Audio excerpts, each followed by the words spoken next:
আমাদেরকে দুর্বল করে দিয়েন না। নিরাপদ থাকতে পারবেন না ভিতরে আপনারা। বলে মামুন সাহেবের কান্নাটা কালকে আমার হৃদয়ে ছুঁয়েছে। আসলে দরদটা কি, আমাদের করণীয় ছিল কি, আমরা করছিটা কি?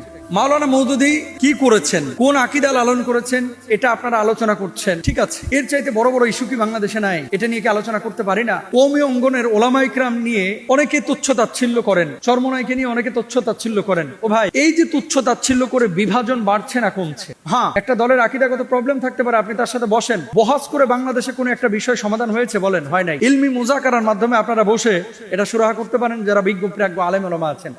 সোশ্যাল মাধ্যমে এগুলো নিয়ে এসে আমি নাকে খত দেব, আমি জুতার মালা গলায় নিয়ে ঘুরবো, ভাই এই বিশাল বিশাল আপনি হুমকি ধামকি দিচ্ছেন, এত বড় বড় কথা বলতেছেন, আপনি বলেন তো যে মানে আওয়ামদের সামনে কি মেসেজটা যাচ্ছে? এটা আলেমদের ইলমি আলোচনা আলেমদের মধ্যে থাকতো। বাংলাদেশের কয় পার্সেন্ট মানুষ জামাত ইসলামী করে? কয় পার্সেন্ট মানুষ কওমি অঙ্গনের এই ওলামা ইকরামের সমর্থক? কয় পার্সেন্ট মানুষ?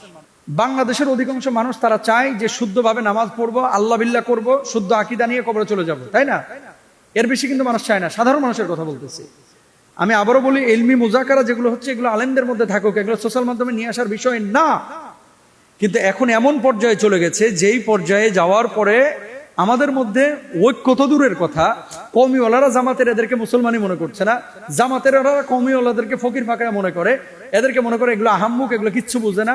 আবার চরমনের ওলারা জামাত ইসলামীকে দেখতে পারে না, সুন্নিওয়ালারা কওমিদেরকে দেখতে পারে না, কওমিওয়ালারা সুন্নিদেরকে দেখতে পারে না। আমাদের আকীদাটা কি? আহলে সুন্নাহ ওয়াল জামাতের আকীদা। বিভাজন শুধু জামাত, কওমি, দেওবন্দিয়াত, আলিয়া, এরকম বিভাজনটাকে আপনি যদি গোটা বিশ্বের চিত্র মনে করেন, এটা ভুল করবেন। সারা পৃথিবীতে কয়েক হাজার আকীদার মানুষ আছে মুসলমানদের, এখন সবাইকে জাহান্নামের গ্যারান্টি আপনি দিতে পারবেন? তো এই ইনফিরাতি বিষয়গুলো নিয়ে এত বেশি ফোকাস আপনারা কেন করতেছেন? দুরুজি ধর্ম সম্পর্কে আপনার কোনো আইডিয়া আছে? অনেকের আছে, অনেকেরই নাই, অধিকাংশ মানুষই জানেন না। আলহামদুলিল্লাহ, আপনি 28-29টা দেশ ঘোরা হয়েছে। আমি আলেমদেরকে বলবো, যাদের সামর্থ্য আছে একটু বিশ্বটা দেখেন, আকীদা শুধু কিতাবের পাতায় পড়েন না, একটু চোখেও দেখে আসেন যে কত ধরনের বিভাজন মুসলমানদের মধ্যে আসছে। কিন্তু অমুসলিমদের মূল টার্গেট, ওরা কিন্তু চাচ্ছেও এরকম মুসলমানরা বিভাজন হোক। বিভাজিত হলে তাদের আঘাত করাটা সহজ হয়ে যায়। 5টা আঙ্গুল যখন একত্রিত হয়ে মুষ্টিবদ্ধ রূপ হয়, তখন কিন্তু এটা মানে একটা শক্ত মজবুত ভিত তৈরি হয়। 1000টা ইট দিয়ে যখন একটা দেয়াল হয়, ঘুষি মেরে দেয়ালকে ফেলে দেওয়া যায় না।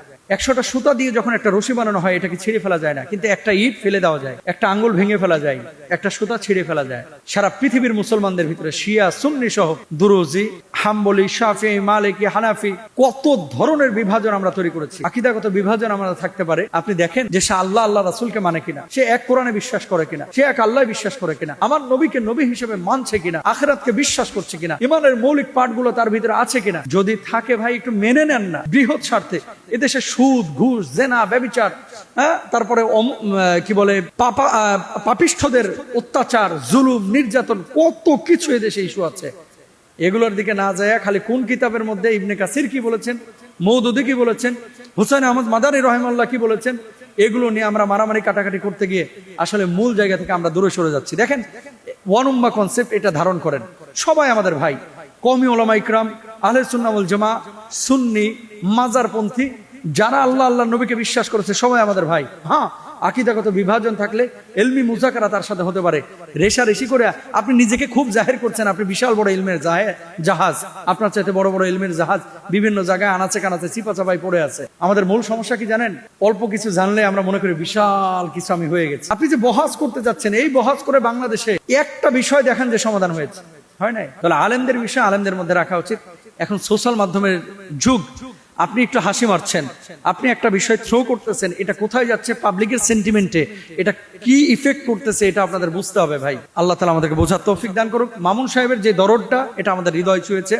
মামুন সাহেব যে কথাগুলো বলেছে, এই কথার সাথে আমরা একমত। আমরা কাঁধে কাঁধ মিলে আল্লাহর জমিনে আল্লাহর দ্বীন কায়েম করতে চাই। আমরা সারা পৃথিবীর মানুষকে নামাজি বানাতে চাই। আমরা এক কালেমার ছায়াতলে সমস্ত মানুষকে নিয়ে আসতে চাই।